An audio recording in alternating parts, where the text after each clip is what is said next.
विठ्ठलभाई बहुमान नारायणगावकर यांच्या तमाशाच्या कलाकारांना आपल्या पोलीस स्टेशनच्या हद्दीमध्ये मारहाण झाली. ह्या तुमच्या पोलीस स्टेशनला गुन्हा दाखल झालेला आहे. सर, काय अपडेट आहे? सदर फिर्यादीच्या तक्रारीवरून घारगाव पोलीस ठाणे येथे गुन्हा दाखल झालेला आहे.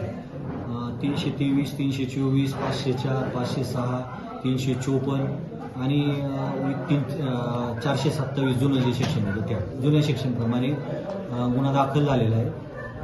तो गुन्ह्यातील आम्ही 5 संशयित लोकांना ताब्यात घेतलेलं आहे आणि बऱ्यापैकी आम्ही फिर्यादींना समजावून सांगण्यात यश आलेलं आहे.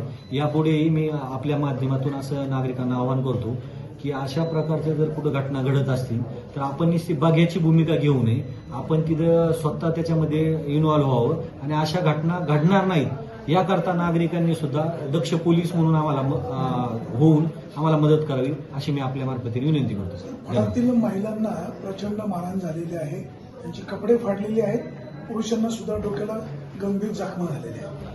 बरोबर आहे, घटना आपण सांगता त्याप्रमाणे घडलेली आहे. त्या घटनेची दखल घेऊन आम्ही त्या अनुषंगाने जे शिक्षण अप्लाय होतात ते सगळे शिक्षण अप्लाय केलेले आहे. आरोपींना अटक केलेले आहे. आरोपींना अटक करून माननीय न्यायालयासमोर हजर करून आम्ही जास्तीत जास्त दिवस PCR घेऊन यातील जे पीडित आहेत पीडितांना न्याय देण्याचा 100% प्रयत्न करू. Thank you sir. धन्यवाद.